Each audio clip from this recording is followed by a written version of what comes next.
देखो जितना इतिहास हमने पढ़ा है पूरा मध्यकालीन इतिहास था, प्राचीन इतिहास था, वो हमने पढ़ा है। अब हम थोड़ा सा शुरुआत करेंगे आधुनिक इतिहास की तरफ, है ना। आधुनिक इतिहास के पहले भी थोड़ा हमको मध्यकालीन में ही घुसना पड़ेगा, क्योंकि डायरेक्ट आधुनिक थोड़ी ना आ जाएगा, थोड़ा संक्रमणकालीन रहेगा।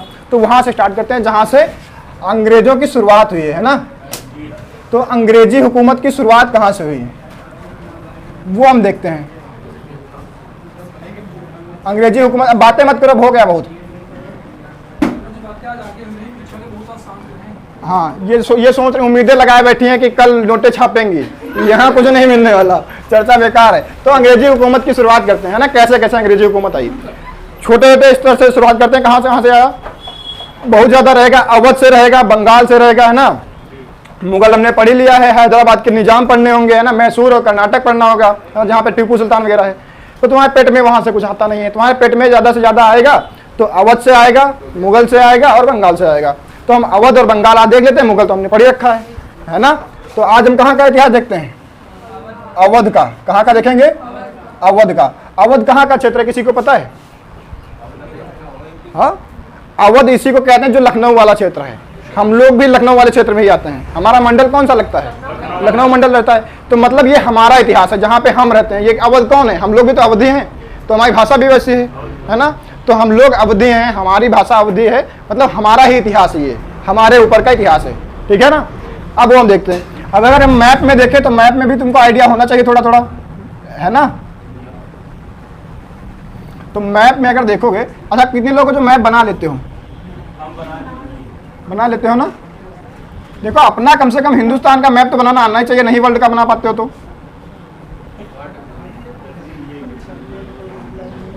इतना तो तुमको आना ही चाहिए।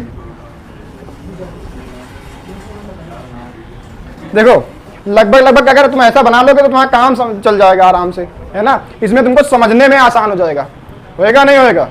अब अगर ये तुमने मैप बना लिया तो तुमको मुगल समझ में आराम से आ जाएगा। मुगल का साम्राज्य कहाँ तक है, पूरे हिंदुस्तान में है, केवल इधर ये छोड़ के दक्कन वाला, दक्कन में इधर मराठा है, निजाम है ना। शुरुआत में निजाम नहीं थे, केवल मराठा थे। अभी केवल मराठा ही अगर मानेंगे तब भी उत्तर में ही ज्यादातर है मुगल। तो इतना जितना एरिया, बड़ा वाला एरिया दिख रहा है, ये सब क्या है, मुगल है कि नहीं है, मुगल साम्राज्य है पूरा इतना। अब मुगल की राजधानी कहाँ पे है, दिल्ली में। कहाँ पे है, ये क्या है, ये दिल्ली है, मुगल की राजधानी दिल्ली। अब दिल्ली में बैठेंगे सम्राट जितने भी होंगे मुगल के, है ना, ले करके बाबर, हुमायूं, अकबर सब यहीं पे बैठेंगे, है ना। अब वहीं से हमको स्टार्ट करना है। हमने पढ़ा था लास्ट वाले में, हमने जब बाबर को, जब लगभग हमने मुगल साम्राज्य को खत्म किया तो लास्ट में आते आते हमने देखा कि मुगल साम्राज्य जो है टूटने लगा, छोटे छोटे भागों में। टूटा कि नहीं टूटा, हमने देखा बंगाल का विभाजन हुआ, बिहार का विभाजन हुआ, उड़ीसा टूट गया, तो देखा था नहीं देखा हमने। तो वही देखना है कब हुआ था बंगाल का विभाजन, उड़ीसा, ये सब। अरे वो वाला नहीं, वो तो अंग्रेजों की बात है। अब मुगल से कब अलग हुआ, हिंदुस्तान से अलग की बात नहीं कर रहे हैं, मुगल से कब अलग हुआ। 1737 नहीं देखा था, पिछली वाली क्लास में बताया था, मतलब कोई ध्यान से नहीं देख रहे हो। 1737 में हमने बताया कि 3 अगर अलग अलग साम्राज्य बन गए थे, 3 छोटे छोटे अलग साम्राज्य हो गए थे, जिसमें से बंगाल था, बिहार था, अवध था, है नहीं थे। तो अवध टूट गया, बंगाल टूट गया। 2 हमको पढ़ने हैं, 2 हम देख लेंगे, नहीं देखेंगे, 2 टूट गए। ये कौन सा है, ये वाला है अवध है, ये क्या है, और ये वाला क्या है, बंगाल है। ऐसे हम पढ़ लेंगे, मैप में पढ़ेंगे तो आइडिया हो जाएगा ना हमको कहाँ पे क्या है। अब सोचो जब इनका ये टूटा तो टूटा कब था, अवध अलग कब हुआ, बंगाल अलग कब हुआ, 1737 के आसपास। अच्छा ये इस समय राजा कौन था, वही खच्चर वाला जो डांस देखता था बैठे बैठे, शराब पीता था, रंगीला। देखो नाम याद है, नाम नहीं बोल सकते। कौन शासक था मुगल का, मुगल में शासक कौन था उस समय, अगर मुगल में देखा जाए तो मोहम्मद शाह रंगीला था, है ना, इसको मोहम्मद शाह रंगीला कहते थे, रंगीला बादशाह। तो मुगल पे शासन किसका था, मोहम्मद शाह रंगीला का था। इसी के समय में क्या हुआ, ये दोनों अलग हो गए। अलग कौन हुआ, अवध और बंगाल दोनों अलग हो गए, है ना, इसी के टाइम पे। क्योंकि ये कैसा खच्चर शासक था, और खच्चर शासक के अंदर में कुछ भी रहेगा नहीं, ज्यादा धीरे धीरे विरोध होने लगेगा और सब अलग होने लगेंगे, है ना। अब जब यहाँ पे अलग हुआ तो यहाँ पे हमने तुमको एक शासक बताया था जिसका नाम था सआदत खां, याद है नहीं, शहादत नहीं सआदत, यही बताया था ना, सआदत खां। ये कहाँ का था, ये अवध का था। कहाँ का था, अवध का शासक था। इसी के समय में नादिर शाह ने आक्रमण किया था, याद आ रहा होगा थोड़ा थोड़ा। इसके समय में आक्रमण किसका हुआ था? आक्रमण हुआ था नादिर शाह का, है ना। अब नादिर शाह को मालूम हुआ था कि अवध में बहुत पैसा है, वो इधर से आया, कहाँ गया? अवध। अब अवध में मिला सआदत खां, वो कहने लगा भाई साहब मारो नहीं हमको, हमारे पास पैसा नहीं, देख लो मैं तिजोरी खोल के दिखाया, सच में वहाँ पैसा नहीं था, है ना। तो इसने कहा कि हमको झूठी खबर मिली है। तो सआदत खां ने कहा नहीं साहब ऐसी बात नहीं है, तुमको झूठी खबर नहीं मिली है, ये तो तुमको खबर मिली वो गलत मिल गया है कि अवध में पैसा है, पैसा वास्तव में दिल्ली में है, तुमको वहाँ जाना चाहिए। अब नादिर शाह भड़क गया कि हमको इधर उधर भेज रहे हो, एक कह रहा यहाँ जाओ, एक कह रहे तुम कह रहे हो वहाँ जाओ, यही बनाते रहेंगे क्या? तो उसने कहा कि नहीं साहब तुम दिल्ली जाओ, अगर तुमको दिल्ली में पैसा ना मिले तो तुम वापस आके हमको मार देना। तो नादिर शाह ने उसको धमकाया कि तुमको मारेंगे, बहुत बुरी तरीके मारेंगे। उसने कहा कि कोई बात नहीं, कहा तुम्हारी आंखें निकाल लेंगे, खाल नोच लेंगे, नाखून काट देंगे, है ना, पूरा उंगलियां काट लेंगे। उसने कहा कि ठीक है साहब पैसा मिलेगा। इसको भरोसा था कि दिल्ली में पैसा मिलेगा। अब जब जैसे दिल्ली पे आक्रमण किया तो दिल्ली में कौन मिला इसको? रंगीला। अब ये तो डांस देखने में बिजी था, इसने खूब लूटा वहां पे, लूटा कि नहीं लूटा? अब ये लूट के चल दिया वहां से, तो सोचा कि यार वापस चलते हैं, इतना पैसा ले नहीं जा पा रहे हैं, तो जितना बच रहा है ये जा करके इसको दे देते हैं, क्योंकि इसी आदमी ने सही जानकारी दी थी, सआदत खां। तो ये वापस इधर हो लिया, यहाँ से गया कहाँ? दिल्ली। दिल्ली में लूटा, और लूटने के बाद सोचा कि फिर से होकर के जितना बच रहा है पैसा, जितना नहीं ले जा पा रहे हैं, इसको दे देंगे, इसकी भी तिजोरी खाली है ना। अब ये वापस आया, जैसे ही इसने महल के ऊपर से देखा कि वो आ रहा है नादिर शाह, इसने कहा कि अभी ये मेरा नाखून काटेगा, उंगलियां काटेगा, आंखें निकालेगा, खाल नोचेगा। तो कहा इससे अच्छा आत्महत्या कर लो, मौत में थोड़ा दर्द कम होगा। तो इसने सआदत खां ने क्या किया? नादिर शाह के वापस आते हुए क्या किया? इसने आत्महत्या कर ली, है ना। तो अवध के इतिहास में ही तो है ये सब। नादिर शाह कहाँ है? अवध के इतिहास में ही है ना। अब नादिर शाह जब मर गया तो इसके बाद ये वाला तो हमने पूरा डिटेल में पढ़ रखा है, अभी यहाँ पर डिटेल में बताने का मतलब है नहीं। हाँ, सआदत खां ने आत्महत्या कर ली क्योंकि नादिर शाह वापस आ रहा था, वो आ रहा था इसकी मदद करने के लिए, पर इसको लगा कि ये मारने आ रहा है, इसको पैसा वहां नहीं मिला, तभी ये डिटेल में पढ़ा चुके हैं, जिन्हें नहीं देखा वीडियो देख लेना, वो है ना, ये बता चुके हैं। अभी हम बंगाल का इसके अवध का पढ़ रहे हैं, तो अवध में डिटेल में चलते हैं। तो जैसे ही सआदत खां ने आत्महत्या कर ली तो अगला कौन राजा बनेगा? क्योंकि नादिर शाह यहाँ आक्रमण करने, यहाँ रुकने थोड़ी ना आया, तो लूटने आया था, चला जाएगा वापस। अवध पे अगला शासक कौन होगा? तो इसके दो लड़के थे। कौन कौन कैसे लड़के थे? तुमने एक सुना होगा शुजाउद्दौला, सुना है नहीं सुना है? एक था सफदरजंग, दो बेटे थे। कौन कौन थे? सफदरजंग और शुजाउद्दौला।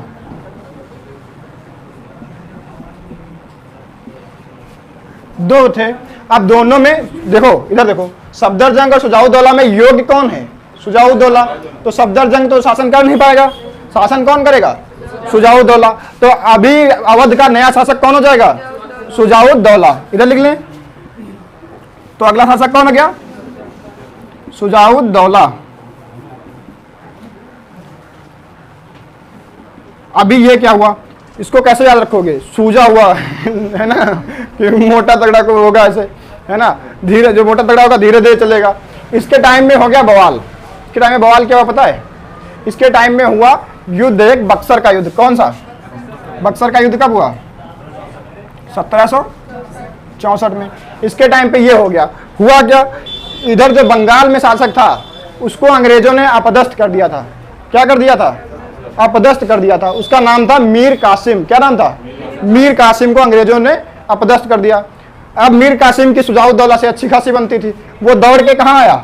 इधर आ गया अवध में। इससे कहा कि यार मुझे अंग्रेजों ने भगा दिया है, हमारा साम्राज्य छीन लिया। तो उसने कहा कि ठीक है हम तुम्हें मदद करेंगे। कहा कि उनके पास सेना ज़्यादा है, तो उसने कहा कोई बात नहीं, हमारे एक चचा जान है, उनसे मिल लेंगे, है ना। ये चला गया दिल्ली। दिल्ली यहाँ से आया शुजाउद्दौला। उसने कहा, दिल्ली में अभी शासक बदल चुका था क्योंकि समय बदल गया है, तो शासक भी बदल जाएगा। अभी यहाँ पे शासक कौन था दिल्ली में? दिल्ली में बक्सर के युद्ध में जब 1764 के समय में कौन शासक था दिल्ली का? शाह आलम द्वितीय। कौन था? शाह आलम द्वितीय था। और युद्ध किसके साथ हुआ था? इधर भाग के कौन आया था? यहाँ बंगाल से कौन भागा था? मीर कासिम। तो मीर कासिम मिल गया जाकर के दिल्ली में, है ना। और साथ में अवध के राजा को मिला है। अवध का राजा कौन था? शुजाउद्दौला, है ना। तो ये तीनों मिल गए एक साइड में। कहा कि अब तो हम अंग्रेजों से ज्यादा सैनिक हो गए कि नहीं हो गए, उनसे ज्यादा सक्षम हो गए। तो इनको लगा कि अब हम कॉन्फिडेंस में आ गए, अब अंग्रेजों को हम हरा देंगे। किसको हरा देंगे? अंग्रेजों को हम हरा देंगे। लेकिन अंग्रेजों को पता चल गया कि तीनों हैं, तो अंग्रेजों ने अपने सबसे खतरनाक आदमी को बुलाया। सबसे खतरनाक आदमी कौन? Hector Munro. कौन? अभी इसको डिटेल में आगे बताएंगे, यहाँ ऐसे देख लो तुम केवल, है ना। तो हेक्टर मुनरो को बुलाया, हेक्टर मुनरो आ गया। अब इनके बीच में युद्ध हुआ। ये युद्ध जीतेगा कौन? अंग्रेज जीत लिए। हेक्टर मुनरो ये युद्ध जीत लिया, ये तीनों मिलकर भी हार गए। सोचो, दिल्ली का सम्राट, मुगल का सम्राट वो हार गया, अवध का सम्राट हार गया, और बंगाल का तो भागा भागा घूम ही रहा था। तो ये तीनों हार गए। यहीं से क्या हुआ? अंग्रेजी हुकूमत की शुरुआत हो गई भारत में। क्योंकि यहाँ से इन्होंने, सोचो, जब पूरा हिंदुस्तान में सबसे बड़ा साम्राज्य दिल्ली है, दिल्ली को ही तुमने हरा दिया तो तुम्हारा क्या हो जाएगा? भारत पे तुम्हारी नींव बन जाएगी, है ना। अभी हाँ, अब इस युद्ध के बाद में क्या हुआ? जब ये युद्ध हार गए तो इसके बाद में हुआ इलाहाबाद की संधि। क्या हुआ? इलाहाबाद की संधि हुई, है ना। तो ये युद्ध हुआ कब था? 1764 में। कौन सा युद्ध था ये? बक्सर का युद्ध, है ना। 1764 में हुआ। एक साल के बाद में संधि हुई कौन सी? 1765 में इलाहाबाद की संधि। दिल्ली से बुलाया गया इनको, क्या कहते हैं, शाह आलम द्वितीय को। अवध से बुलाया गया शुजाउद्दौला को। इधर से मीर कासिम, तीनों को बुलाया अंग्रेजों ने, कहा कि यहाँ पे संधि कर लेते हैं। इस संधि में क्या कहा गया कि बंगाल, बिहार और उड़ीसा, कौन कौन सा? बंगाल, इसके इधर बिहार और ये उड़ीसा, ये तीनों क्षेत्र का हमको दीवानी दे दो। दीवानी मतलब क्या? दीवानी में मस्तानी वाला नहीं है ना। हाँ, टैक्स। क्या होता है? इस संधि में कहा गया कि बंगाल का, किसका? बंगाल, बिहार और उड़ीसा, इनकी दीवानी ले ली। दीवानी मतलब टैक्स वसूल करने की पावर, है ना, या क्या कह सकते हो, कर, है ना। तो कर वसूलने की पावर किसके पास चली गई? ये अंग्रेजों के हाथ चली गई, है ना। तो अंग्रेजों को ये वाला क्वेश्चन बहुत इंपॉर्टेंट हो जाता है कि किस युद्ध के बाद में बंगाल, बिहार और उड़ीसा की दीवानी वसूलने की पावर किसके पास चली गई? अंग्रेजों के पास। तो तुमको बताना पड़ेगा बक्सर का युद्ध। तो बक्सर के युद्ध से अंग्रेजों ने अपना स्थापित हिंदुस्तान में रखना शुरुआत किया, है ना। इतना समझ में आया? इतना लिखो, फिर आगे बताते हैं। देखो, ऐसा होता है लड़कियों में, ऐसा होता है, लड़कियां कितना भी उम्रदार हो जाएं, उनकी उम्र बढ़ती नहीं है। वो 17-18 पे आकर के रुक जाती हैं, फिर उसके बाद में उनकी उम्र नहीं बढ़ती, वो हमेशा 17-18 की रहती हैं। कितना भी ज़्यादा उम्र दराज हो जाए, है ना, इतना होता है। किसी से पूछ के देख लो। अभी जैसे तुमने कहा कि हम छोटे हैं, वो बड़ा है, ऐसा नहीं होता है, ऐसा वो होता है। अब तुमको हर चीज़ स्वीकार करना पड़ेगा कि ये तुमसे छोटी हैं, क्योंकि उनकी उम्र रुक जाती है। 17 पे आएंगी, 18 पे, फिर उसके आगे इनका स्टॉपेज लग जाता है, फिर इनकी उम्र आगे नहीं बढ़ती है, फिर ये इतनी छोटी रहेंगी। फिर चाहे बुढ़ा जाएं, अगर तुमने धोखे से कह दिया कि दादी क्या उम्र हो गई है तुम्हारी, तुरंत गुस्सा आ जाएंगे, एकदम सीधे, झुकी भले ऐसे झुकी जा रही हूँ, एकदम सीधे हो जाएंगे। तुमको हम बुढ़े लगते हैं, तुमको हम दादी लगते हैं, बहन जी बोला करो हमको। हाँ, वो देखो उसके साथ हुआ भी घटना, देखो बता रहा है साफ साफ। हाँ है, देखो वो कह रहा है ऐसे होता है, मेरे साथ हो चुका है, तभी हम बता रहे हैं। ऐसी घटना घट चुकी है हमारे साथ। हम भैया झूठ नहीं बोल रहे हैं, हम भी तो ऐसे बता रहे हैं। हमने ऐसे कह दिया था, हमने आंटी कह दिया, उसने हाँ भड़क गई, कहा तुमको हम आंटी लगते हैं। फिर हमने मैटर को संभाला, है ना, हमने सिचुएशन को गंभीरता से लिया। फिर मैंने उसको दूसरी बार में भाभी कहा, तब वो मानी। ऐसे भड़क गई थी, है ना। अभी देखो, हाँ अभी पढ़ते हैं। देखो, अवध में शुजाउद्दौला खत्म। अब शुजाउद्दौला के बाद में अगला शासक कौन बनेगा? वाजिद अली शाह, है ना। कौन बनेगा? वाजिद अली शाह, है ना। बातें नहीं करना। वाजिद अली शाह अवध का अगला शासक है ना। हाँ हाँ, वही उसी में, शुजाउद्दौला के खानदान में। तो क्या हुआ? शुजाउद्दौला के बाद में अगला शासक कौन बना? वाजिद अली शाह, ठीक है। अब वाजिद अली शाह लखनऊ का शासक हो गया। लखनऊ मतलब क्या? अवध का। अवध का शासक कौन? वाजिद अली शाह। अब ये भाई साहब इतने बड़े नवाब इनको नवाब होते हैं, इनको नवाब कहते थे, जो भी होते थे इनको नवाब कहते थे, है ना। अवध के शासक को, बंगाल के शासक को, हैदराबाद के शासक को, इनको नवाब कहते थे, है ना। हैदराबाद में निजाम होते थे, अवध और बंगाल में नवाब होते थे। तो अवध वाले नवाब ज्यादा फेमस हो गए। हुए क्या? ये भाई साहब इतने ज्यादा हुए, पहले इन्होंने काम खूब कराया है। इन्होंने काम क्या कराया? इन्होंने अवध में बनवाया, क्या कहते हैं, भूल भुलैया। क्या बनवाया? भूल भुलैया। देखा किसी ने? लखनऊ में आज भी बना है ना। देखा है रेजिडेंसी? कभी गए कोई लोग? नहीं गए ना। अभी पेट का तुम्हारा लोगों का एग्जाम लगेगा, लगभग लखनऊ में लगेगा। जब भी पेट का एग्जाम देने जाना, एग्जाम देने के बाद में घूम लेना यहाँ, है ना। 50 रुपये का टिकट लगेगा, 50 या 60 रुपये का लगता है लखनऊ में, रेजिडेंसी, है ना। रेजिडेंसी हो के आना, देखो जो चीज़ें तुम सामने से देख लेते हो फिर वो ज़्यादा तुमको सही से समझ में आती है। अगली बार जब पढ़ाएंगे तो तुमको सब कुछ सामने से दिखेगा कि भूल भुलैया है क्या चीज़, है ना, तो तुम भूलोगे भी नहीं, है ना। भूलोगे वैसे भी नहीं क्योंकि हम ऐसा बताएंगे तुमको, है ना। तो भूल भुलैया बनाए, रेजिडेंसी बनवाया, जिसको कहते हैं इमाम बाड़ा, है ना। लखनऊ में 2 इमाम बाड़ा, छोटा इमाम बाड़ा और बड़ा इमाम बाड़ा, है ना। तो तुम इमाम बाड़ा घूम के आना, वहीं पे बना हुआ है, इमाम बाड़ा के अंदर ही बना है भूल भुलैया। भूल भुलैया की विशेषता ये है कि उसको बनवाया किस लिए गया किसी को नहीं पता, जिसने बनवाया उसको खुद नहीं पता क्यों बनवा रहा है ना। वो खाली बनवा रहा था। हुआ क्या, अकाल पड़ गया था उस समय, तो उसने कहा कि लोगों के पास रोजगार छिन गए थे, तो उसने कहा कि बनवाओ, कुछ भी बनवा दो, बनवाते रहो। तो उसने फर्जी की बिल्डिंग बनवा दी, कहा कि लोगों को रोजगार मिलेगा इससे, है ना। तो उसने हाँ, इसने बिना मतलब का बनवा दिया, और बिल्डिंग भी ऐसी बनवाई कि उसमें कोई भी इतना प्रोटेक्शन है ही नहीं। सारा ऐसा देखो कि बिना सरिया के बनी है, बिना अच्छे मसाले के बनी है, बस बनी है, कोई आर्किटेक्चर नहीं है, कुछ नहीं है, बस बनी है। ऐसे ऐसे मिस्त्रियों ने, उसमें गलियां इतनी पतली हैं केवल एक आदमी साइड से खड़े होकर निकल पाए, दीवारें खूब मोटी मोटी, उसमें बनवाया ऐसे गया कि काम इसमें ज्यादा लगे, है ना। उसमें इतनी बहुत चौड़ी चौड़ी दीवारें बना दी, और उसमें रास्ता बीच में गली बहुत पतली है, तुम साइड से ऐसे खड़े होकर निकलोगे ऐसे करके, है ना। और जगह जगह तुमको गली ही मिलेंगी, इधर इधर गली, उधर गली, उधर गली, चारों तरफ तुमको गली गली, उसमें भूल जाओगे कहाँ है, कौन सी गली किस गली से मिली है, सब चारों तरफ इधर उधर मिल जाती है उसमें, इसीलिए उसको भूल भुलैया कहते हैं इसके। लेकिन उसका साइंटिफिक भी तरीका अगर देखोगे तो तुमको मिलेगा, सारी गलियां एक दूसरे से मिलती हैं, तो उसमें अगर देखा जाए तो टेक्निक उन्होंने बहुत अच्छी लगाई थी, पर टेक्निक उसमें कुछ है नहीं। छत वत देखोगे तो उसमें कोई सरिया नहीं, कोई बढ़िया मसाला है नहीं, घूमने जाओ पता लगे ऊपर ही गिर जाए, फिलहाल गिरेगी नहीं क्योंकि उसमें ऊपर की सरफेस बहुत कम है, पतली पतली गली है तो ऊपर की सरफेस बहुत कम, दीवारें खूब मोटी मोटी हैं, तो तुम बचे रहोगे, घूम के आना, देख लेना, है ना। तो इमाम बाड़ा बनवाया इसने, क्या बनवाया, इमाम बाड़ा। रूमी गेट तो देखा ही होगा, है ना। रूमी दरवाजा जैसे लखनऊ में एंट्री करते हो पहले मिलेगा क्लॉक टावर के पास में, तो तुमने इमाम बाड़ा भी देखा होगा। ये सारे काम उसने करवाए। बहुत खच्चर टाइप का आदमी ये भी था, इतना खच्चर टाइप नहीं कहेंगे, बहुत सानी आदमी था, इतना सानी आदमी कि जब अंग्रेजों ने इसके ऊपर हमला किया, अंग्रेजों ने हमला इसलिए किया क्योंकि ये काम कुछ ज़्यादा ध्यान दे नहीं रहा था जनता के ऊपर, यही सारे उल्टे सीधे काम करवा रहा था। उल्टे देखो इसने बनवाया भूल भुलैया इमाम बाड़ा, तो उसमें भूल भुलैया बनवाने का देखो इसने रीज़न दिया कि हम लोगों को रोजगार दे रहे हैं। अब रोजगार ही देना होता तो कुछ अच्छा काम करवा लेते, फर्जी का काम काहे करवाओ, है ना। रोजगार मिल जाता लोगों को, अच्छा काम करवा लेते कुछ, लेकिन उसने फर्जी का काम करवाया। अंग्रेजों ने लगा दिया कुशासन का आरोप, किसके ऊपर लगाया, वाजिद अली के शाह के ऊपर। काहे का लगाया, कुशासन का आरोप लगा दिया। तो तुमसे क्वेश्चन पूछा जाएगा कुशासन का आरोप किस शासक के ऊपर लगाया गया, वाजिद अली शाह के ऊपर।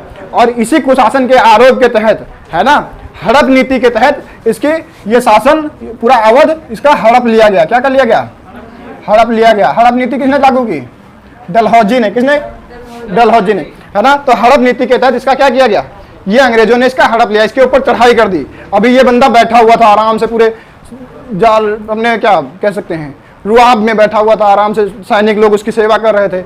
लोगों ने देखा कि अंग्रेज आ गए, हमला कर दिए, सारे सैनिक भागने लगे, ये भी बंदा भागने को उठा। एक से एक जितना भी उनके कार्यकर्ता लोग थे उन्होंने एक जूता उता जल्दी नहीं पहनाया, एक ही पहना पाया, तब तक भाग गए वो, एक ही पहनाया, एक रह गया। अब ये बंदा बैठ गया, कह नहीं जाएंगे, है ना। ये बैठा रहा, अंग्रेज आए, इसकी खोपड़ी पकड़ी, कहा कि बेटा सब भाग गए, तुम नहीं भागे, तुम्हारे पास भी तो मौका था, जब सब भाग गए तो तुम भी भाग लेते। तो उसने कहा कि देखो हमारा जो नौकर था उसने एक ही जूता पहनाया है, दूसरा जूता ही नहीं पहनाया हमको, जाते कैसे। तो भागा नहीं बंदा, कहने लगा कि देखो सब कुछ घटे पर नवाबी, हाँ तो ऐसा है सिस्टम, नवाबों का इसलिए सिस्टम था। उसने कहा कि देखो मरना तो मुझे है, आज नहीं तुमसे मरेंगे तो दूसरे हाथ मरेंगे, पर इतिहास मुझे याद नहीं रखेगा, ये इमाम बाड़ा किसी दिन गिर जाएगा तो मुझे कोई याद नहीं रखेगा। ऐसे ऐसे याद रखोगे कि एक ऐसा भी शासक था जिसके बिना फीते वाले जूते थे, है ना, फिर भी उसको केवल पैर लगाना था, उसमें लगा के भाग लेता, फिर भी उसने जूते नहीं पहने अपने, है ना, अपने हाथ से। तो ऐसे नवाब लोग भी थे। आज भी कोई अगर ज़्यादा कुछ रुतबा दिखाता है तो यही कहते हो कि बहुत नवाब बन रहे हो। नवाब कौन बन रहा है, वाजिद अली साहब। इसने अलीगढ़ में क्या बनवाया, हनुमान मंदिर बनवाया। कौन सा, कोई लोग गए हो, कोई लोग वहाँ हनुमान मंदिर है अलीगंज में, अलीगढ़ नहीं अलीगंज है ना, कौन सा है, अलीगंज। गए कोई लोग, लखनऊ में ही पड़ता है अलीगंज। अलीगंज में हनुमान मंदिर बहुत फेमस है ना। जब जेठ का मंगलवार चलते हैं तो वहाँ बहुत भीड़ होती है, लाइन लगती है पूरे कपूरथला से लेकर के वहाँ तक, है ना। तो अलीगंज में इसने ये मंदिर बनवाया था, हनुमान मंदिर, है ना। उस पर ऊपर लगा हुआ गुम्बद पे लगा, वो सारी चीज़ें इसने कुछ बनवाया था उसमें, ठीक है। तो ये है इसका इतिहास। फिर इसके बाद में जब इसको अंग्रेजों ने मार दिया तब इसकी एक पत्नी थी, हाँ, वो इससे भी ज़्यादा खच्चर। अब महिला है, उससे उम्मीद क्या कर सकते हो तुम, है ना। क्या नाम था उसका? बेगम हजरत महल। क्या नाम था? बेगम हजरत महल। ये अगली शासिका कहाँ की बन गई? अवध की, है ना। अवध की अगली शासिका बेगम हजरत महल। अब हजरत महल ने क्या किया? ये भाई साहब इतनी ज़्यादा खच्चर कि इनसे उम्मीद ही करना बेकार था। इन्होंने ऐसा किया कि इनके जो सेवक वगैरह होते थे तो इनके पास सोना बहुत था, पैसा बहुत था, क्योंकि राजा हैं, तो इनके पास इतनी इनको तमीज़ नहीं थी कि ये अगर राजा हैं तो इनको पैसा बचा के भी रखना है ना। सैनिक लोग इनके आते थे, इनकी जो दासियाँ थी वो बोरियां भर भर के सोना उनके घर से उठा ले जाती थी और देखती थी कि बोरियां कहाँ लेके जा रहे हो, तो ये कहती थी देखो ये सोना गीला हो गया है, इसको सुखाने जा रहे हैं वरना खराब हो जाए, दीमक लग जाएगी इसमें। तो इसको सोना सुखाने के लिए इसकी दासियां सोना उठा ले जाती थी, है ना। और मान लिया 10 बोरी लेकर के तो ये गिन के भेजती थी, क्योंकि महिलाएं इस मामले में बहुत कंजूस होती हैं, पूरा गिन के भेजेंगी, 1 2 3 4 पूरी गिन लेंगे, 10 बोरियां ले जाए 10 लाना वापस।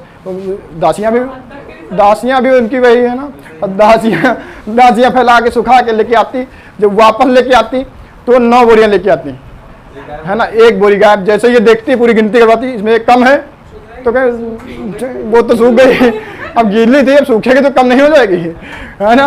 तो ऐसा सिस्टम था, है ना। तो इसकी दासियां क्या करती थी? ये इतनी ज़्यादा खच्चर थी, इसको इतनी तमीज़ नहीं थी, इसकी दासियां सोना सुखाती थी। क्या करती थी? इसकी दासियां सोना सुखा लेती थी। तो ऐसे इसने बर्बाद किया अवध को, है ना। तो इससे तुम ज़्यादा उम्मीद कर सकते हो? नहीं कर सकते। लेकिन इसको हम पढ़ क्यों रहे हैं? इसको पढ़ हम इसलिए ना क्योंकि 1857 में जो क्रांति हुई थी, 1857 की क्रांति, है ना, वहाँ उस क्रांति में इसने अवध का नेतृत्व किया था। क्या किया था? नेतृत्व किया था।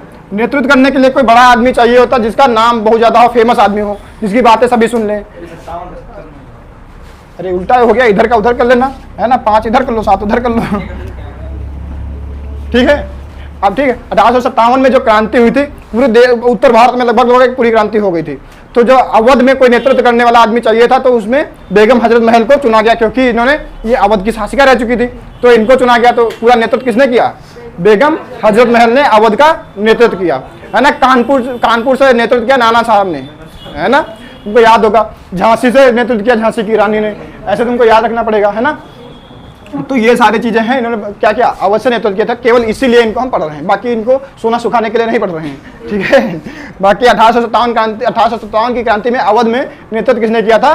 बेगम हजरत महल ने किया था। इतना था आपको। देखो बेगम हजरत महल के जाने के बाद में अवध का पूरा साम्राज्य खत्म, अभी अंग्रेजों का शासन हो जाएगा वहाँ पे। अगला हम पढ़ लेते हैं बंगाल। क्या पढ़ेंगे? बंगाल। अब बंगाल में देखते हैं कैसे कैसे क्या बवाल हुआ। तो बंगाल में जब हम पढ़ेंगे तो बंगाल को स्वतंत्र बंगाल बनाने का काम किसने किया? जैसे अवध को स्वतंत्र किसने कराया था? सादत खां। क्या नाम था? इतनी जल्दी भूल जाएगा, तुरंत का तुरंत बताया था, तो तेज बोला करो सुनाई दे, है ना। सादत खां ने अलग कराया था। अब बंगाल को किसने अलग कराया था? तो हाँ नहीं, मीर कासिम तो बाद में शासक बना, तो शुजाउद्दौला के समय पे था, सादत खां तो उसके पहले था। तो इसी समय जब बंगाल भी साथ में अलग हुआ था, जब अवध अलग हुआ था तो बंगाल भी अलग हुआ था। तो इसको अलग कराया था मुर्शीद कुली खां ने। किसने कराया था? मुर्शीद कुली खां। किसने कराया? मुर्शीद कुली खां ने। इसने क्या किया? ये संस्थापक कह सकते हो स्वतंत्र बंगाल का, है ना। स्वतंत्र बंगाल का संस्थापक कौन हो जाएगा?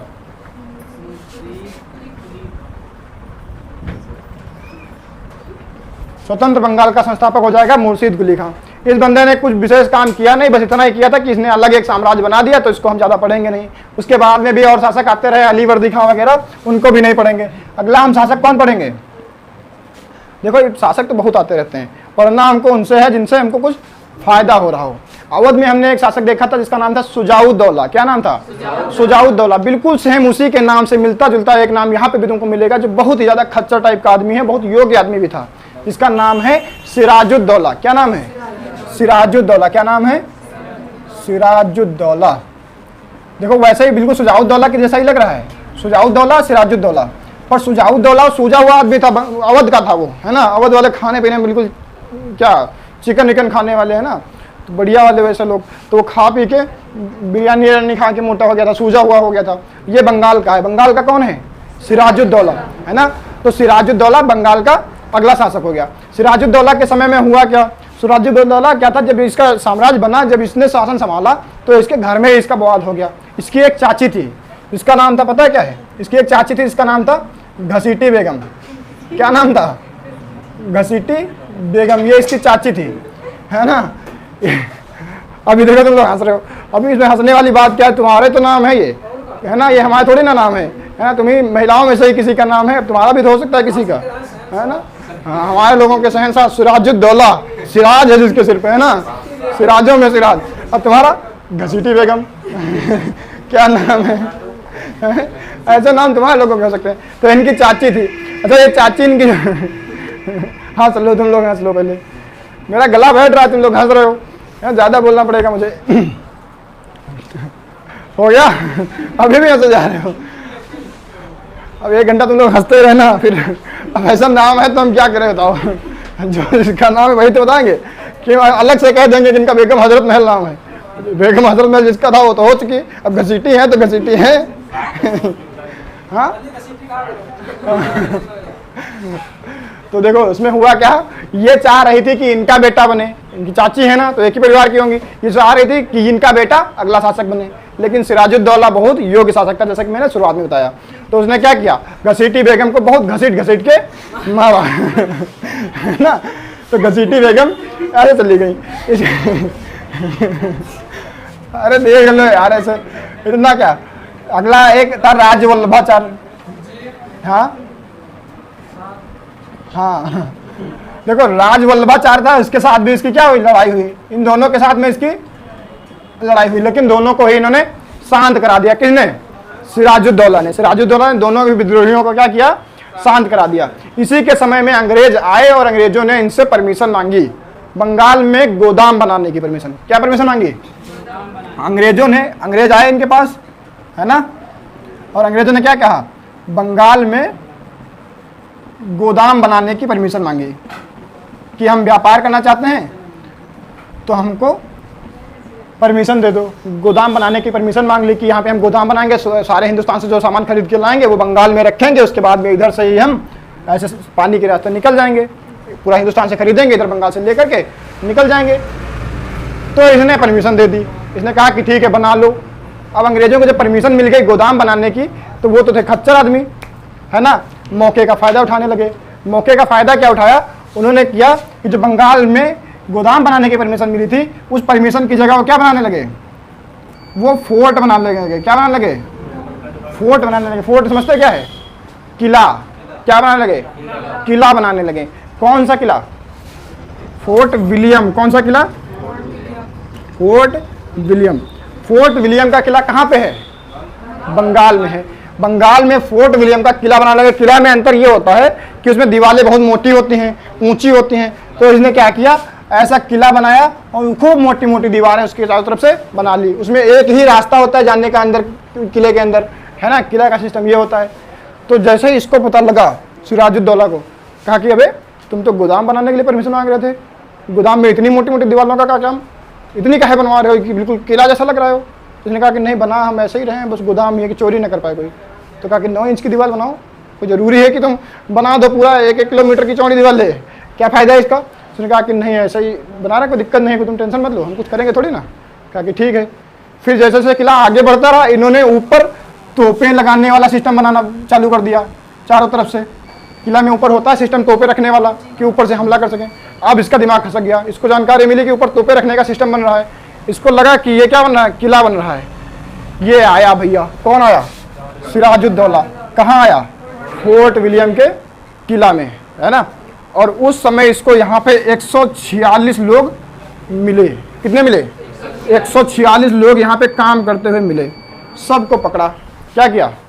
सबको पकड़ा और इसी में एक जगह पे ले जा करके भरने लगा। एक कमरा था जहाँ पे सामान रखने के हिसाब से बनाया गया था कुछ, है ना। तो उस कमरे में ऐसा सिस्टम था कि केवल ऊपर से ही खुला था, बिल्कुल टैंक टाइप का। जैसे टैंक देखा, उसमें ऊपर ही ढक्कन खुला होता है, बाकी पूरा बंद होता है। तो उसमें कहा जाता है लगभग 50 आदमी आने की क्षमता थी, इतना बड़ा कमरा था वो, है ना। अब ये गुस्साया, इसने 146 लोगों को पकड़ा, उसी कमरे में सबको भर दिया। और उसमें क्षमता कितनी थी? केवल 50 आदमी आ सकते थे। कितने आदमी आ सकते थे? 50 आदमी आ सकने की क्षमता वाले कमरे में इसने 146 आदमी भर दिए। कैसे भरे होंगे सोचो। ठूस ठूस के लाठी लगा लगा के जगह बना के, ऐसे लाठी लगा के ऐसे खड़बड़ा देता होगा, बन गई जगह, एक और डालो, है ना, फिर ऐसे हिला दिया, ऐसे जगह हिला हिला के ऐसे जैसे एडजस्ट करते हुए, अचार भरती नहीं महिलाएं तो ऐसे ऐसे हिला हिला के एडजस्ट कर लेती है, इसमें ज़्यादा आ जाता है, फिर ऐसे ऐसे चम्मच लगा के ऐसे ऐसे जगह बना लेती हैं, फिर उसमें भर देती हैं। इसने भी ऐसे लाठी लगा लगा के जगह बनाई, भरता रहा भरता रहा। इसमें कितने आदमी भर दिए?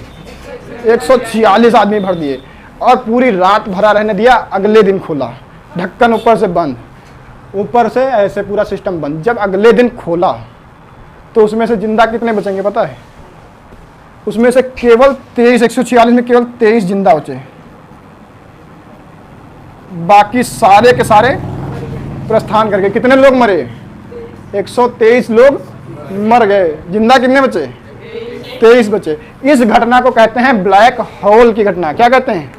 ब्लैक होल की घटना। हॉल इसलिए कहते हैं क्योंकि हॉल कमरा है, हॉल है ना, तो पूरा बंद कर दिया तो पूरा हो गया। या काल कोठरी की घटना, इसको क्या कहोगे? इसको कह सकते हो काल कोठरी की घटना,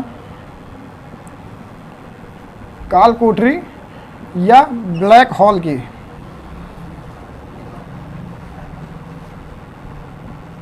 ब्लैक होल की घटना ऐसे कह सकते हो, नहीं कह सकते हो? ये कहा जाता है ब्लैक होल की घटना ये किसके द्वारा घटित की गई? सिराजुद्दौला के द्वारा। अच्छा, इन्हीं जो 146 लोग थे, इन्हीं में से एक आदमी था जो वहाँ अंग्रेजों के यहाँ से आया था, इंग्लैंड से आया था। वो हिंदुस्तान में यहाँ आकर के हिंदुस्तान के बारे में लिखने आया था, इतिहासकार आदमी था, है ना। एक इतिहासकार भी था 146 में से, एक इतिहासकार था। इतिहासकार का नाम पता है? एक इतिहासकार था जिसका नाम था हॉर्नबिल। क्या नाम था? हॉर्नबिल। हॉर्नबिल को भी ठूस ठूस के उसमें भरा गया था। जब ये 23 आदमी जो जिंदा बचे, उनमें से एक आदमी ये भी था, हाँ। और जैसे ही ये छूटा अगले दिन, ये रुका ही नहीं इंग्लैंड के पहले, लंदन पहुंचने से पहले रुका ही नहीं, भागते रहा। इतनी स्पीड में भागा, यहाँ से कहा कि चलो अब रुकते नहीं, रुक जाएंगे सिराजुद्दौला आ जाएगा, और अगली बार अगर कहीं इसने भरा तो बचने के चांस नहीं रहेंगे। ये लंदन पहुंचा, वहाँ की संसद में इसने जो बताया, कहा कि वहाँ एक सिराजुद्दौला नाम का है आदमी, बहुत खच्चर आदमी है, कोई इज्जत नहीं। यहाँ तुम बहुत उड़ते हो ना कि हिंदुस्तान पे कब्जा कर लिया, ये कर लिया, वो कर लिया, कुछ नहीं। वहाँ पे वो आदमी है, भर देता है एक बार में। 146 लोगों को भरा था, 50 लोगों के कमरे में है ना। हम 23 ही बच्चे थे, उनमें से एक हम हैं। कहा कि तुम कैसे बच गए?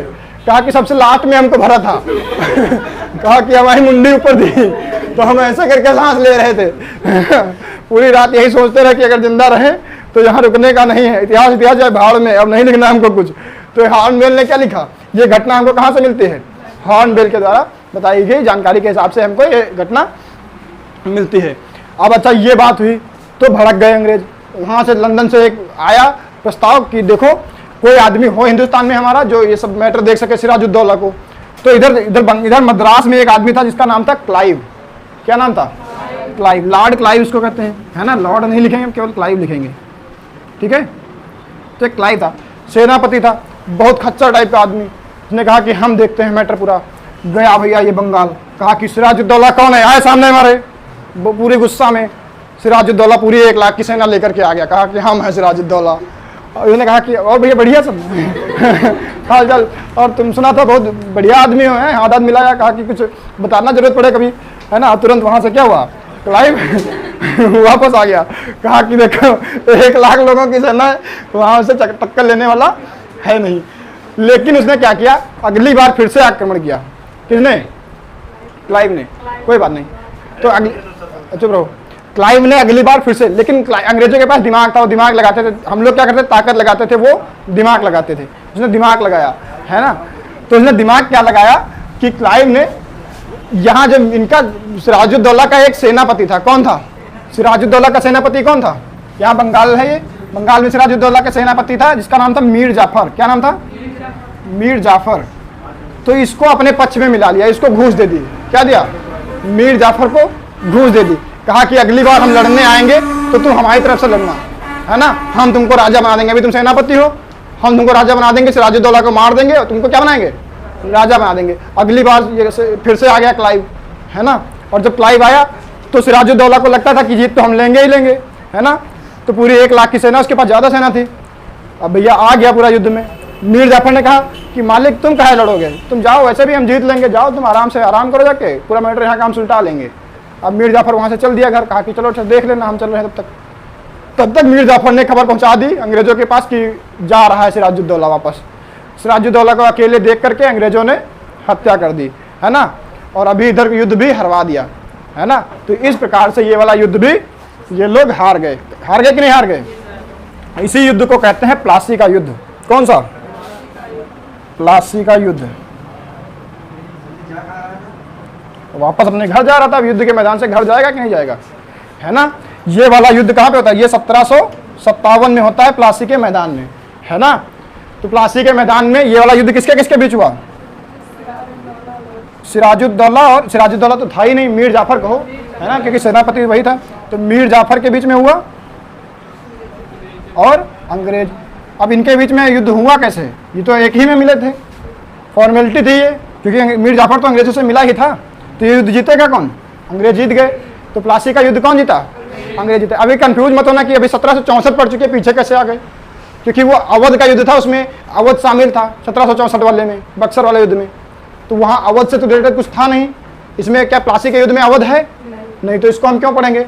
दोनों साथ में ही तो चल रहे हैं साम्राज्य, अवध भी चल रहा है, ये भी चल रहा है। तो एक मैंने खत्म कर दिया, अब इसको शुरुआत की है, तो ऐसे पैरेलल चल रहा है दोनों, है ना। तो पहले कौन सा युद्ध हुआ? प्लासी का युद्ध हुआ। प्लासी का युद्ध अंग्रेजों और मीर जाफर के बीच में हुआ, या फिर बंगाल के शासक और अंग्रेजों के बीच में हुआ। प्लासी का युद्ध 1757 में। जीता कौन? अंग्रेज। कैसे जीते? क्लाइव ने मीर जाफर को घूस देकर के अपनी सेना अपने पक्ष में मिला लिया और ये युद्ध जीत लिया, ठीक है ना। इस प्रकार से अंग्रेजों ने ये वाला युद्ध जीता। पर इस युद्ध से अंग्रेजों की बहुत बड़ी भूमिका नहीं बनी थी, है ना। सिराजुद्दौला तो मर गया, लेकिन उन्होंने अपने पुतला बिठा दिया बंगाल पे। अगला शासक कौन बन जाएगा? मीर जाफर। मीर जाफर को यही वादा तो किया था कि तुमको हम शासक बनाएंगे, तो अगला शासक किसको बना दिया? मीर जाफर को। अभी बंगाल का शासक मीर जाफर हो गया। इतना लिखो, फिर आगे बताते हैं। देखो, इस समय अब बंगाल का शासक कौन बन चुका है? मीर जाफर। मीर जाफर क्या हो चुका है? बंगाल का शासक बन चुका है। लेकिन इसको बनाया किसने? अंग्रेजों ने बनाया। तो ये बातें किसकी सुनेगा? अंग्रेजों की सारी बातें सुनेगा। तो इसने क्या किया कि कहा कि भाई साहब, तुम लोगों ने मुझे राजा बना दिया है, सेनापति ही तो थे हम, तो अभी तुमने राजा हमको बना दिया, तो हम तुम्हारे लिए कुछ करना चाहते हैं। इन्होंने कहा कि करो, क्या करना चाहते हो? इसने कहा कि हम तुमको दस्तक देना चाहते हैं। क्या देना चाहते हैं? दस्तक। दस्तक में क्या था कि ये एक प्रकार की परमिशन थी, एक पास था। क्या कह सकते हो इसको? पास कह सकते हो, है ना। एक ऐसा सर्टिफिकेट बना के देता था कि अंग्रेज लेकर के जाएंगे तो उनको व्यापार की छूट होगी, है ना, कि जितने भी अंग्रेज हैं वो सब दस्तक बनवा सकते हैं और इससे क्या रहेगा? छूट रहेगी, कहीं भी व्यापार कर सकते हैं। इसने अंग्रेजों को इतना ज़्यादा पैसा दिया, इतना ज़्यादा धन दिया कि अंग्रेज इससे बड़ा खुश हुए। इसने बहुत धन दिया, अत्यधिक धन इसको इसने अंग्रेजों को दिया, है ना। अंग्रेज से बड़ा खुश हुए, कहा कि ठीक है, ऐसा ही आदमी हमको चाहिए था। लेकिन शुरुआत में तुमने तहस तहस में बहुत धन दे दिया, लेकिन हर बार थोड़ी ना उतना दे पाओगे। धीरे धीरे कम होने लगा, अंग्रेज इसके खिलाफ जाने लगे, है ना। अंग्रेज भी इसका दुरुपयोग करने लगे। जो दस्तक वाली, परमिशन वाली, सर्टिफिकेट वाली व्यवस्था थी, वो अंग्रेजों को ही केवल दी गई थी। अंग्रेजों ने बेचना चालू कर दिया, तुमको सर्टिफिकेट बेच दिया, तुम भी व्यापार करो। अब तुम लेके गई, तो देखो मेरे पास परमिशन है, तुम भी व्यापार कर रही हो आराम से, है ना। अब अंग्रेजों ने कहा कि हम दूसरा बनवा लेंगे, है ना, हमको तो छूट ही है, चाहे जितना बनवाएं, दूसरा जा के बनवा लें। लाखों में ये दस्तक बेचने लगे, 1-1 लाख का दस्तक बिकने लगा। फिर वही तो मैटर फंस गया यहाँ पे। ऐसे अंग्रेज यहाँ से भी कमाने लगे, बहुत सारे लोग व्यापार करने लगे। अब इसका घाटा होने लगा, किसका? मीर जाफर का। अंग्रेज इससे चिढ़ने भी लगे, क्योंकि शुरुआत में पैसे तुम ज़्यादा दे रहे थे, हर बार उतने नहीं दे रहे। पहले तुमने 1 करोड़ रुपए दे दिए थे, अब तुम कह रहे हो कि 1 लाख में काम चलाओ, अगली बार कह रहे हो 10,000 ले लो, बच्चे नहीं हैं, है ना। तो मैटर फंस जाएगा। तो तुमको जब भी पैसा देने, शुरुआत में किसी को गिफ्ट देना तो छोटा गिफ्ट दो, है ना।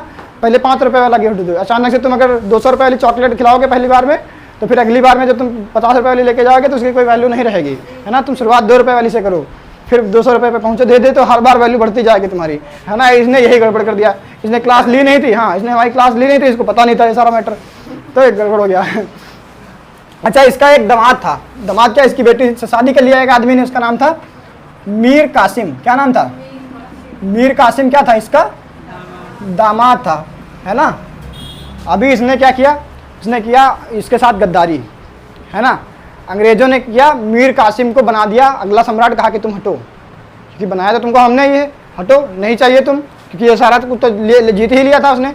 तो कहा कि तुम हटो, अब इसको बनाएंगे, तुम्हारे दामाद को बनाएंगे। घर में ही कलह करवा दी, है ना, मैटर घर में ही करवा दिया। अभी अगला शासक कौन बन जाएगा? मीर कासिम अगला शासक बन गया। मीर कासिम इसका मीर जाफर का दामाद ही तो था, है ना।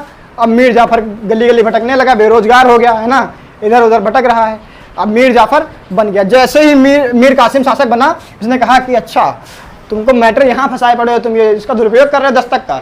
अभी हम क्या करते हैं, दस्तक को ही समाप्त करते हैं। क्या करते हैं, दस्तक को समाप्त कर दिया। सबसे पहले आते आते बंदे ने यही काम किया, कहा कि अंग्रेज लोग बहुत ज़्यादा उड़ रहे हैं तो इनको सबसे पहले हम यहीं से ख़त्म करते हैं, है ना। इसने कहा कि हम अपनी राजधानी परिवर्तित करे दे रहे हैं। राजधानी वहाँ से हो रहा है बवाल।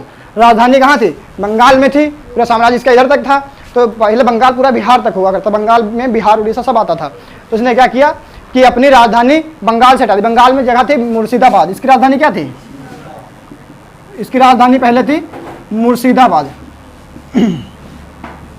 मुर्शिदाबाद थी, ये बंगाल में पड़ता है। कहाँ पड़ता है, बंगाल में पड़ता है मुर्शिदाबाद, उसकी राजधानी वहाँ थी।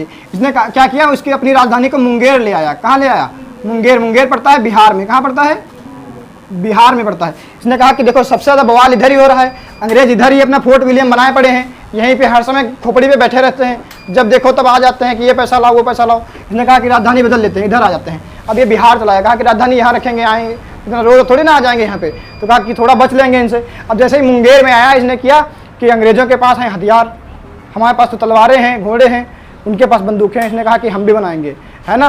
तो इसने गोला बारूद का कारखाना लगवाया। क्या लगवाया, गोला बारूद का कारखाना लगवाया। कहाँ पे, कहाँ लगवाया, मुंगेर में ही तो लगवाएगा, राजधानी यहाँ यही भाग क्या है, तो क्या करेगा, मुंगेर में इसने गोला बारूद का कारखाना लगाया। कहा कि हम भी हथियार बनाएंगे, हमारे पास भी अच्छे हथियार होंगे तो हम भी उनके साथ लड़ लेंगे। अब अंग्रेजों को ये खबर लग गई कि ये तो हमारे खिलाफ चाल चल रहा है। एक तो दस्तक खत्म कर दिया, दस्तक खत्म किया तो इसने ये बताया, कहा कि देखो तुमको परमिशन ही तो चाहिए, तो सारे अंग्रेजों को हम परमिशन दे रहे हैं, सब लोग खुला व्यापार करो। तो कहा कि परमिशन लिख के दो। तो उसने कहा कि कोई ज़रूरत नहीं है लिखित की, है ना, तुम वैसे भी दिख जाओगे दूर से कि तुम अंग्रेज हो, शक्ल से तुम इतने बिल्कुल गोरे गोरे से हो, कोई दूसरा हिंदुस्तानी कर ही नहीं पाएगा। तो इससे ऐसे अंग्रेजों का बेचना वाला सिस्टम खत्म हो गया कि अंग्रेज ऐसे दस्तक बेच देते थे दूसरे को, दूसरे लोग भी कर लेते थे व्यापार। अभी कहा कि तुम शक्ल से दिख जाते हो कि तुम अंग्रेज हो, कोई भी जाएगा व्यापार करेगा, कोई कुछ इसको बोलेगा नहीं। कहा कि ठीक, तो ऐसे खत्म किया था। तो अंग्रेजों को शुरुआत में नहीं लगा, लेकिन जब ये गोला बारूद का कारखाना लगवाने लगा तो अंग्रेज भड़क गए, कहा कि तो हमारे खिलाफ जा रहा है। तो अंग्रेजों ने इसको अपने इसके पद से हटा दिया। और अगला शासक किसको बनाया, अगला शासक किसको बनाया, बताओ अगला शासक कौन बनेगा। इसने कहा कि वही ठीक है, पहले कौन था, मीर जाफर, अगला शासक उसी को बना दिया। कहा कि वही ठीक है। मीर जाफर को ढूंढने गए कि कहाँ भैया, तुम तो बेरोजगार हो गया था ना, वो इधर उधर भटक रहा था, तो तालाब के किनारे मछली पकड़ रहा था बैठे, है ना, हुस हुस कर रहा था, ऐसे मछली पकड़ रहा था। तो बस पहुँच गया ये ऐसे। अंग्रेजों ने कहा कि चलो तुमको राजा बनना चाहोगे, तुरंत लुंगी उठा के हाँ बनेंगे बनाओ।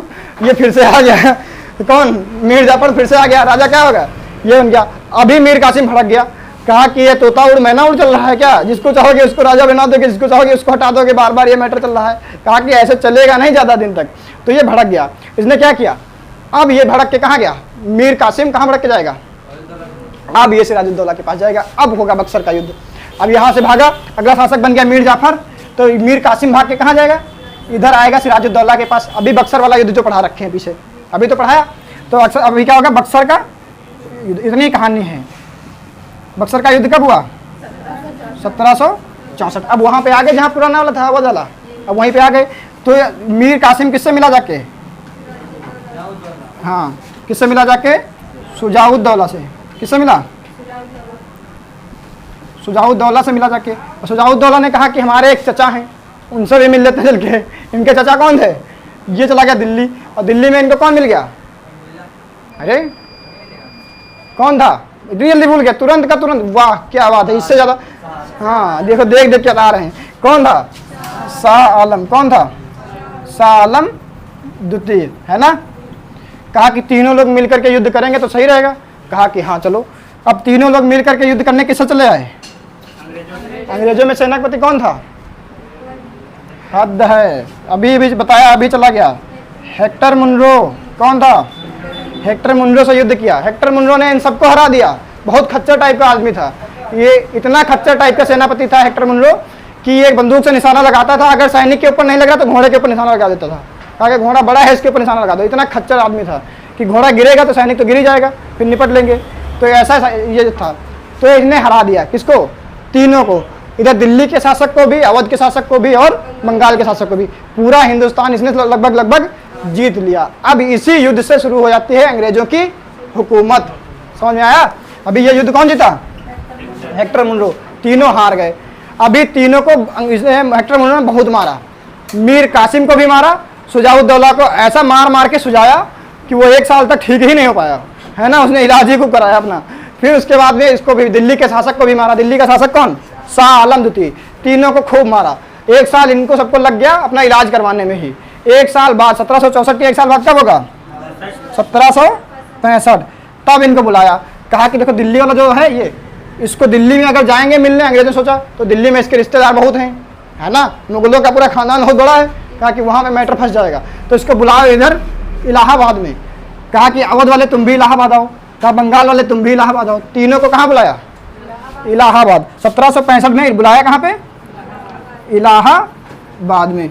अब इलाहाबाद में जब बुलाया तो यहाँ पे हुई इलाहाबाद की संधि। किसके किसके बीच में हुई? अंग्रेजों और शाह आलम द्वितीय के बीच में, शुजाउद्दौला के बीच में, मीर कासिम के बीच में, इनके सबके बीच में हुई। अब यहीं पे तुम लिख लेना कि बंगाल, बिहार, उड़ीसा की दीवानी किसके हाथ में चली गई? अंग्रेजों के हाथ में चली गई। बंगाल, बिहार, उड़ीसा की दीवानी अंग्रेजों के हाथ में चली गई। और इसकी दीवानी जानने की वजह से इधर लिख देते हैं क्या? देखो बैठ जाते हैं, थोड़ा यहाँ दिख नहीं रहा है, नीचे दिखेगा नहीं, ऊपर इधर लिख देते हैं। इलाहाबाद की संधि जब 1765 में हुई थी, उसके तहत बंगाल, बिहार और उड़ीसा, है ना, इनकी दीवानी चली गई। दीवानी मतलब कर वसूल करने की पावर, है ना। दीवानी किसके हाथ में चली गई? अंग्रेजों के हाथ में चली गई। अब अंग्रेज ज़्यादा पावरफुल हो गए, मतलब लगभग लोग शासन करने लगे। टैक्स वसूल रहे तो वहाँ का शासक ही हो लगभग तुम, है ना, तो तुम वहाँ के क्या हो गए? शासक हो गए। मतलब क्या हो गया? लेकिन ये केवल टैक्स ही वसूलते थे, बाकी प्रशासन नहीं करते थे। कहते थे दिल्ली वाले से, शाह आलम से, कि शासक तुम ही हो, राजा अभी भी तुम ही हो, हम केवल क्या करेंगे? टैक्स वसूलेंगे, है ना, टैक्स हम वसूल लेंगे, शासन तुम कर लेना। अब ये था खच्चर आदमी से, कहा ठीक है ना। अब सोचो जितना प्रॉफिट हो रहा है वो सब अंग्रेज ले जा रहे हैं, खर्चा जितना हो रहा है वो ये लगा रहा है, तो यहाँ पे मैटर फंसने लगा ऐसे, है ना। इसी को कहते हैं द्वैध शासन। क्या कहते हैं? द्वैध शासन। द्वैध शासन कहाँ से शुरू हुआ? 1765 के इलाहाबाद की संधि से द्वैध शासन चालू हुआ। इधर समझ में आया? तुमको शुरुआत से पूरा ऐसे समझ लो। पहले अवध था, अवध में एक शासक था जो सबसे योग्य शासक था, जिसको कहते हैं हम शुजाउद्दौला, है ना। उसके पहले कौन था? सआदत खां। वो इतना खच्चर कि नादिर शाह को देख के डर गया, मर गया। फिर आया शुजाउद्दौला, उसने 65 वाले युद्ध में साथ दिया, तीनों को पहले गए खूब, है ना। अंग्रेजों ने इसको, शुजाउद्दौला को इसलिए मारा, कहा कि तुम कहाँ आए थे भैया, तुम्हारा क्या मैटर था, हमारा तो लड़ाई चल रही थी मीर कासिम के साथ, तुम कहाँ आए? तो इसको बहुत मार मार के सुझाया। इधर इनसे शाह आलम से पूछा, भैया तुम कहाँ आए थे, तुम्हारा क्या लेना देना था, है ना। तो इनको भी बहुत पीला, पीट पकड़ के, तो तीनों लोग ऐसे मार खाए उनसे, है ना। इलाहाबाद की संधि में फिर शाह आलम द्वितीय का हुआ नुकसान, क्योंकि अवध के पास वैसे भी ज़्यादा कुछ था नहीं, तो उनका कुछ ज़्यादा गया नहीं, नुकसान हुआ शाह आलम द्वितीय का और मीर कासिम का। ठीक है, ये समझ में आया? बक्सर का युद्ध समझ में आया? बक्सर के ही युद्ध से शुरुआत होती है द्वैध शासन की, और अंग्रेजों के भारत पे शासन करने की सबसे पहली शुरुआत कहाँ से होती है? बक्सर के युद्ध। उससे पहले भी अंग्रेजों ने युद्ध जीता है, कौन सा? प्लासी का युद्ध, लेकिन उसमें ज़्यादा कुछ नहीं हुआ था। बक्सर का युद्ध बहुत अहम भूमिका रखता है। समझ में आया? छापो।